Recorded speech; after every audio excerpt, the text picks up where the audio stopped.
Hello, ADNC fam. I hope all is well. Emma Ansah here. It is Friday Eve, as I like to call it, the day before the end of the week. And I hope that everybody's doing well, and I hope everybody's going to have a good weekend.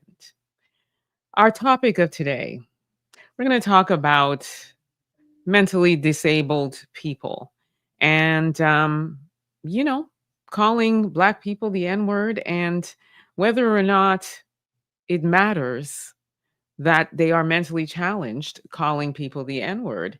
And how should we address it? Is it okay for us to come at these people when they call us the N-word because they're mentally challenged? We should give them a pass. So we're going to talk about that.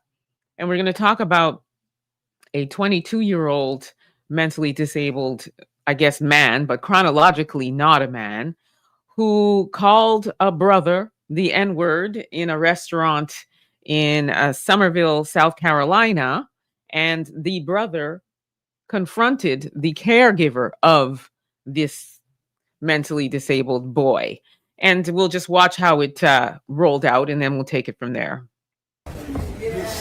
Make sure you tell your son to watch his mouth. He's using derogatory terms. He's not my son. Well, whoever he is. He is a special needs. Well, you cannot make him stop. He can stop saying that. How did he learn the word? He learned it from people at school. So why he His using family it? doesn't talk like that. So why he using it against other people? He's special needs, sir. But he you knows. understand that? So why he knows to call me? Come on, man, get out of here. You're on camera. You don't understand. I don't he need to has a understand. genetic disorder. But he's smart enough His to brain know. is not right. But he knows where to use the word Okay, at and leave me alone. who's to use it to. Leave me alone. Then get out of here. I didn't say anything. I said Mickey Mouse. I said midget. William, unfortunately, used the N-word several times in talking to a wonderful, sweet assistant teacher who just loves William to death, and she happens to be a woman of color. And we love her to death. She helps take care of William very well at school, and for some reason, William uses the N-bomb, the N-word, when he talks to her, and I don't know what to do. Anyway, we've got this letter of apology that William's sister helped write for the teacher, and William signed it as best he could. Okay, so William Sharp is his name, and his father, as you heard talking in there, is Bill Sharp, and he's a retired news anchor at Live 5 News in Charleston, South Carolina. So his daddy was appealing for his son, because not only did he just call this random man in the restaurant the N-word, he also called his assistant teacher the N-word. So the question begs, where did he learn it from? And you heard that brother in the video asking, saying, where did he learn it from? And he's calling, like, how was he able to target him and call him that? So how is this mentally disabled man able to associate this Black person, or more than one Black person, with the N-word, right? Now, I will say this, because I got a few things to say, but I will say this. I have an autistic nephew, okay? And he's pretty extreme on the spectrum. And he's 26 years old, but chronologically, he's about 3.5, 4 years old, okay? And he blurts things out all the time. And these days, his favorite word to blurt out, which is absolutely like cringing, is the male genitalia. Because, when kids get to a certain age, they start exploring, if you will. And he was doing it publicly. It didn't matter where he was because he didn't know any better, right? So my sister and my brother-in-law would say to him, stop, and they would say the word. So he learned that word from home, okay? So he would blurt it out in public, and it was very, very difficult to get him to stop saying it. So I say all that to say, the woman in the video who was saying that, he's got an imbalance and it's a mental health, illness that he has, and he's not able to control himself. I can agree with that. My thing is, where did he learn it from? She said he learned it from school. I'm not sure I believe that. I'm not sure I believe he learned it from school. Okay, we're talking about South Carolina here. So I feel like with certain things, he could have learned from school. But if we're talking about him learning from school, who was saying it in school that he learned it from? And once again, he's able to associate it with a Black person. So that to me is where I'm like, I don't know if he learned it from school. I'm not sure. I'm thinking more home. And the streets are also feeling the same way. So people that are commenting on this are also saying, I think he learned it from home, or, a product of his environment, family members, somebody, he has a sibling. I'm inclined to believe it as well. The problem is now, what do we as Black people do when we come across people with mental health challenges and special needs and what have you, and they're calling us that? How are we supposed to address it? One could say that if you don't have or know about autism or mentally challenged, illnesses and things like that, that you wouldn't know better than to like go after that person.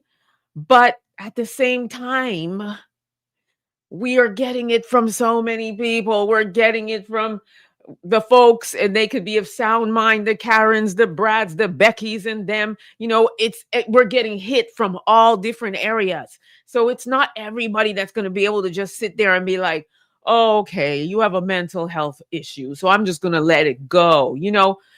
Sometimes not everybody's going to be able to deal with that, right?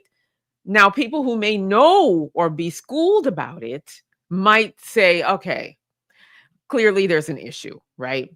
So there's two sides to this. Now, the woman and the way that she responded could have been better as well. So using, again, my sister as an example, my nephew has hauled off and physically assaulted random people for no reason. He was just unhappy or whatever. And the way my sister would handle it is, first of all, being contrite, apologizing. I'm so sorry. My son did this. He has, he's got severe autism. He sometimes can't control his emotions. And usually that's met with compassion, right? So to me, that woman should have come at it differently, but she was very kind of confrontational as well. And probably because she's trying to protect this kid, this boy, this man, whatever. But my thing is, we're not all going to be able to accept that. That's the thing, right? We're not all going to be able to accept it. It's not easy to hear. It doesn't matter, man, woman, or child, hurling the N-word at us in public spaces, okay? So how you address it also would help diffuse the situation. Now, as a result of that altercation, this brother is under investigation. So let's check it out. The child, the Black man was investigated by the police for making a violent threat. The man who recorded the video is reportedly being investigated for making what police describe as verbal threats in a public setting. No charges have been announced, and both sides have not released further statements. Well, fortunately, no charges have been announced. They have not released the name of this Black man. But as I said, the name of the 22-year-old man with the mental challenge, his name is William Sharp, and his father's name is Bill Sharp. So we know that. We just don't know the name of the brother. Like I said, fortunately, he hasn't been charged. But this goes back to the conversation, which is, should we as Black people accept being called the N-word, being called anti-Black slurs from people with mental challenges and along with the rest of the world? And that's the bigger conversation, because, it's very difficult to sit there and take it all the time, right? And as I said, not everybody, and I always say this, not everybody has the turn the cheek mentality. So at the very least, he did go and confront the woman. He didn't go after the kid or the man, but he did confront the woman and said, you need to teach he thought it was the parent. So he said, you need to teach your son not to talk that way, right? So that's the bigger question. What do we do in a case like this? Right? Hi, Buckhorse. How you feeling? How you doing? Thanks for joining. You're wondering if it's the same video where it was called the N-word and responded. Oh, I'm not sure. I didn't see anything about that one. But, in this case, this one happened, as I said, in South Carolina at a Perkins restaurant. And, again, the question begs, what do we do in this situation? Because we as Black people are getting it from all angles. And at what point are we able to draw that line, right? Draw that line and say, you know what? I'm just going to go ahead and give these people a pass. And how many times have we done that? We see this so often where you've got people that are very seemingly not okay in their minds and they come at us. And I often say, I just find it really peculiar that you can be not of sound mind or of sound mind, but somehow, some way, you're always able to hone in on that Black person, and you're always able to kind of be able to say, okay, here's a Black person. So you got your faculties. Here's a Black person, and here's the N word. And it doesn't matter whether you are inebriated, whether you are not of sound mind, whether you are of sound mind. Why is it that you can always find the faculties within yourself to be able to attack a Black person? That's my issue. And that's why when I saw this story, I thought to myself, well, me knowing that he definitely has a mental disability, and me also having a nephew with a mental disability, and seeing how he can just fly off at the handle at any time and be either physically violent or verbally. Once we were in a drugstore and he referred to a heavier set, one of the folks, it was a woman, and he called her Barney, and he yelled that out. So I guess my question is, knowing that and knowing a lot about these conditions, how would I handle it if I was the one in that restaurant and this mentally challenged person yelled that out at me? How would I handle it? It's not easy. It's not an easy thing to take from anyone. And that's why I'm asking, fam, like, what do you think about this? Like, how would you handle it if you were in this situation? And how do you feel about getting it from all different walks of life? Like, people from all different walks of life, the folks, not only the folks, South Asian community, Asian community, you name it. We are getting it from every race of people. So how would you handle it? And should we draw a line in the sand and give grace to those with mental challenges? That's the real question of the day. And for me personally, I would still struggle with it. I would still struggle with it. But if I had my nephew, for example, and he did that to, I don't know, somebody from the South Asian community, and he called them something, I would first evaluate, where did you get that from? Because it might have been from home, right? And I would have that conversation with the person. I would immediately apologize to that person. And that's where I feel this woman went wrong. She didn't really do that. She was very defensive, and, so that is what caused sort of the escalation of it. Do I think that this brother should have been under investigation? Absolutely not. But that's the reality of a Black person, because as you heard in the clip, they're saying that he was threatening and all the other stuff. He didn't threaten anybody. All he said was, get out. That was the only thing he said. And he was just going back and forth like he must have learned it from somewhere. And you got to tell that kid, to watch his mouth, basically. So I don't think that he should be under investigation from it. And I'm glad that no charges are laid. And I hope no charges are going to be laid. This happened on December 8th, which is just a few days ago. So it's still kind of fresh. So I am watching to see how this unfolds. What I'm expecting is for nothing to happen. Because as you can see, again, in the clip, you heard his daddy saying that, he called the teacher that, and the letter had to be written. So clearly he is calling more than one Black person that, and a letter is not going to teach him how to not say it, right? So now the work needs to really be done to deprogram this man from saying it because that brother just went up and said, hey, you better tell this kid to watch his mouth. Not everybody's going to do it that way. It's, it may not happen that way next time. I mean, you can get another Black person on a good day and they're not going to stand for that. Right. So it's one of those things where, you got to kind of look at yourself and say, this is a hard one. This is a hard one. I don't know if I can put up with that. So we have to really think about, where do we draw the line? That's the question. Where do we draw the line? And we can all say in theory, I would go off and I'd do this, or I would not do this, or that man is so wrong for coming at them that way. Can't he see? You can visibly see that this person, has a mental disability. So, he should have known better. And a lot of people are saying that about this brother, right? And some people are saying that woman should have just explained it better. That woman should have had more grace. That woman, who is one of the folks, should have been able to apologize on behalf of that mentally just, challenged kid. So it's one of those things. It's like, what do you really do? What do you really do?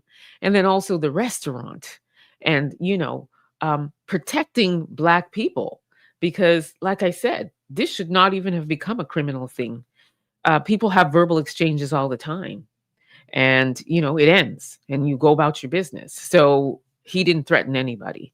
So that's the other thing. We have to be really, really, we have to really, really look at what this is all about, right? And this is probably a big Black man who scared the woman. And, now he's under investigation. And I don't think that's fair at all. Exactly. This ain't no joke. It's not a joke. We as Black people have to be able to be in spaces and not have to be getting it from all different kinds of people, including people that aren't, okay in their minds. Like, no, it's too much now. We're dealing with so much. So as I said, if I were that woman, I would have approached it differently. I would have been apologetic. I would have apologized on behalf of that kid. That's what I would have done. For sure. And I think had she apologized, it probably would have gone better. Had she apologized and then explained better. Because as I said, not everybody knows, about these mental challenges. Not everybody knows about it. And to be honest with you, if I didn't have an autistic nephew, maybe I wouldn't have approached it that way either. So trying to have compassion in a situation where a racial slur is hurled at you, it's not going to fly. Right? It's not. So it's like, what do you do? What do you do? Right? It really troubles me. It troubles me because I just feel like we're sitting ducks all the time.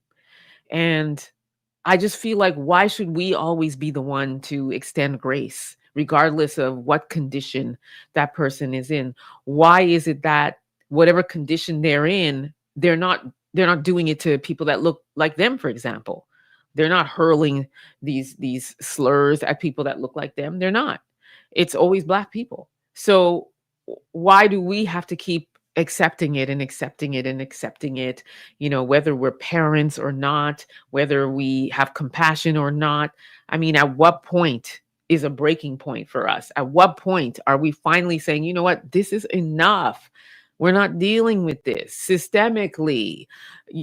Oh my gosh, in law, in the healthcare system, in schools. And now we have to deal with, like I said, Becky and them, Brad and them, Ken and Karen. And I mean, go back to where you came from. You're a this and you're a that, and you're the animal that's name starts with an M, and, cuss it at us and physically assaulting us. And I mean, what, when people, right? Like, let me know what you think. What do you think about this? What do you think about this? I mean, let's watch it again. I mean, we're not seeing him actually say it, but we are seeing the brother confront. Make sure you tell your son to watch his mouth. He's using derogatory terms. He's not my son. Well, whoever he is, He is a special needs. well, You cannot make him stop. he saying can that. stop saying that. How did he learn the word? He learned it from people at school. So why he His using family it? doesn't talk like that. So why he using it against other people? He's special needs, sir. But he Do you know. understand But that? so why he Let's knows go. to call me? Come on, man, get out of here. You're on camera. You don't understand.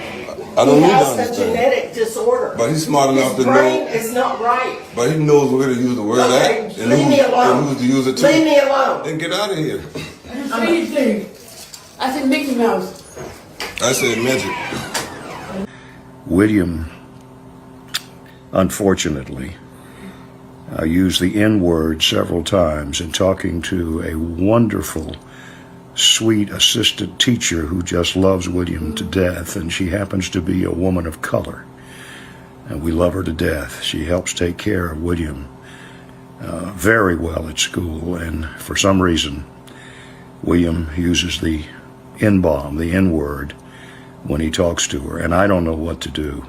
Anyway, we've got this letter of apology that William's sister helped write for the teacher, and William signed it as best he could. So his daddy says for some reason he's saying it. And again, I'm side-eyeing where he learned it from. I'm still not convinced, like his caregiver said, that he learned it from school. I'm not convinced of that, because if you think about it, who's saying it in school? Did he hear maybe one that looks like him saying it to a black person? That's possible. But I don't know. Usually when it comes to things like that, they're products of their environment. Yes, Buckhorse, the child did it.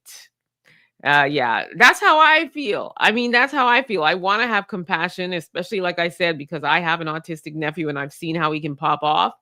And I can say in all honesty, it is very difficult. It will be very difficult to get this boy, well, he's a man child, to stop saying that word. He will keep saying it because it has taken years for us to get my nephew to stop saying the man's private part out in public. And although it's tapered off, he still says it. And there's no warning of when it's going to happen. Okay. But I still do think that he's a product of his environment. I do. I think he learned it from home. I do. And now they're trying to clean it up. They're trying to clean it up. They're trying to clean up their child's mouth, and it's not working. Okay. And the problem is, like I said, not everybody is just going to go have a conversation. You see, it can go very wrong. Thank you very much, Tyrone. I appreciate that. Thank you. See, and that's my whole point, Buckhorse, is that not everybody's going to be able to be like, oh, well, oh, look at him, let us just give him some grace because he's just not okay. And then the problem too is, where do you draw the line? Because not everybody looks mentally challenged, right?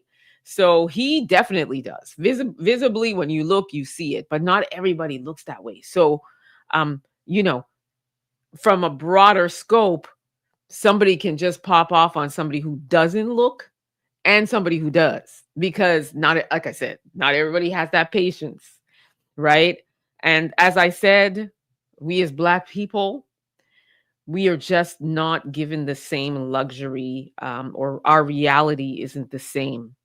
So that Black man approaching this woman with a child with disability is why he ends up being investigated, right?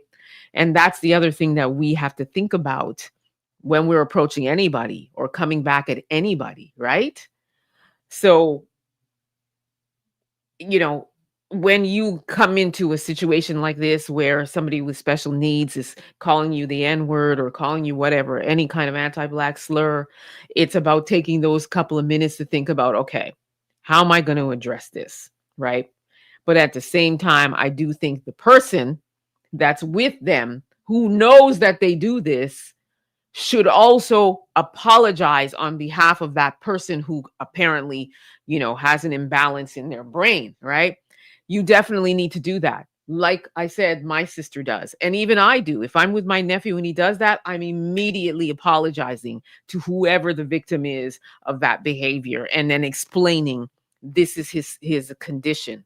Because again, I want to keep my nephew safe as well. Because just like I'm saying, not everybody has the turn the cheek mentality. My nephew can get assaulted for the things that come out of his mouth, right? So it could have been handled differently on both sides. But again, when it comes to Black people, everybody's mental faculties seem to come back. And when they see a Black person, it's like, N-word, whatever. Go back to where you came from, and you're not okay, or you're inebriated. It's us that you're coming at, and all of a sudden you have all this liquid courage and you're swinging on us and all that other stuff, and then you end up taking a dirt nap. So my point is that at what point are we like going to say, you know what, I'm not putting up with this, right? And it's up to us, but it's also up to us to think about what happens when we do it, because again, our reality, not the same. It's just not. Yeah, Tyrone, you agree too, right? Yeah. Buckhorse. Okay, I know you definitely wouldn't have the patience if you were in this situation. Peace, Bada. I hope all's good with you.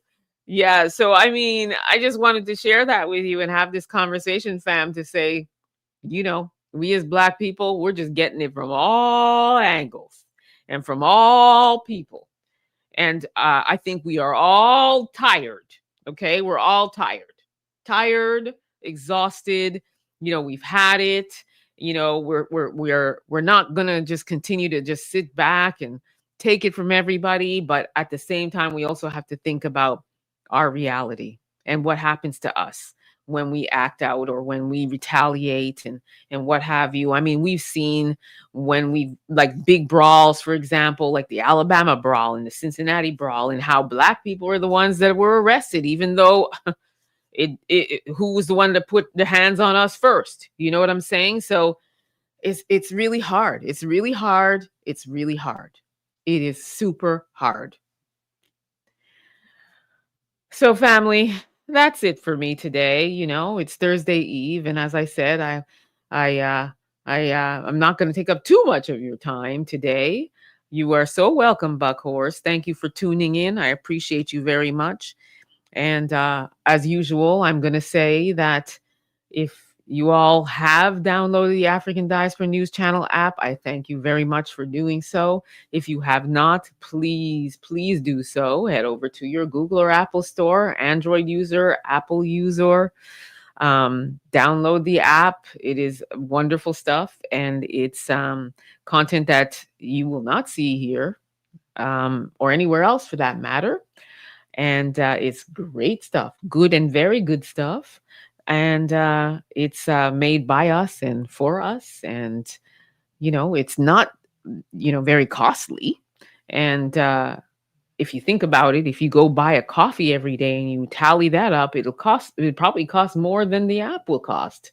So if you look at it that way, you should download that app. But more importantly, it is by us and it's for us. Black people, our people, unity, investing in Black businesses, investing in Black platforms. That's what we're all about here. And that's what we all should be doing. So again, if you have not downloaded it, please do so. Please do so. You are so welcome. Thank you again for tuning in. And as I said, just be cool out there. All right. Be cool, but also be ready to defend yourself, and take those extra couple of minutes to think about, what you stand to lose and what you stand to gain. And also just be careful, be safe. This world is just upside down. Okay. Upside down and right side, I don't know, this way and that way. And Black people in general are just seem to be the targets for everything. So just be safe out there. I shall see you tomorrow, same time, same channel, another amazing topic. Tomorrow, I will be with our brother on this channel, Theo E.J. Wilson, and we're going to be talking about the Diddy documentary. And we're going to be talking about Marlon Wayans coming for him and Ja Rule coming for him. And we're gonna really break it down and talk about, the power of Black people, and Black people, I should say, when they come into power, and why some people just go down a dark path. So we're going to have that candid conversation, and we're going to talk about that documentary and share our feelings. So look out for that. Join us tomorrow, 4 p.m. Eastern Standard Time. And also, if you would like to oblige, I also have YouTube channel, Truth in Black Excellence with Emma Ansah. And I do live streams on Saturdays at 8 p.m. So you can come check me out there and hang out with me there.